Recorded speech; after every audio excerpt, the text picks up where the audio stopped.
ఈరోజు మేము అడుగుతున్నాం, సుబ్బారెడ్డి, ఒరే సుబ్బుడు ఏందిరా, వెంకటేశ్వర స్వామి లడ్డులో మీరు వాడే నెయ్యిలో గొడ్డు మాంసం పెడతారా? గొడ్డు మాంసంతో నుంచి తీసిన ఆయిల్ వాడతారా? వెంకటేశ్వర స్వామి ప్రసాదాల్లో ఆ నెయ్యి వాడతారా? కుళ్ళిపోయిన జంతువుల్లో నుంచి తీసిన నెయ్యి వాడతారా? ఎంత అపచారం అని అడుగుతున్నా. అసలు ఇది న్యాయమా అని అడుగుతున్నా. ఆ గోవిందుడు ఏం పాపం చేశాడని మేము అడుగుతున్నాం. మీరు ఇదేనా మీ పాలన? సరే, మమ్మల్ని ఇబ్బంది పెట్టావు, మమ్మల్ని కొట్టావు, మా లూడి. ఆ స్వామి ఏం పాపం చేశాడు?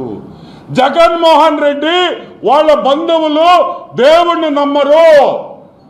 మేము పదే చెప్తున్నాం, తిరుమలలో అన్యాయాలు జరుగుతున్నాయి, వీళ్ళకి అసలు వెంకటేశ్వర స్వామి మీద నమ్మకం లేదని ఆ రోజు అన్నాం. ఈరోజు రుజువైంది.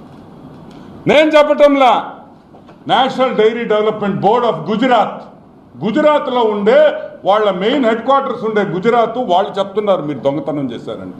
డిఆర్కే టైమ్స్ ఛానల్ని లైక్ చేయండి, షేర్ చేయండి, సబ్స్క్రైబ్ చేయండి. చివర్లో గంట నొక్కడం మర్చిపోకండి.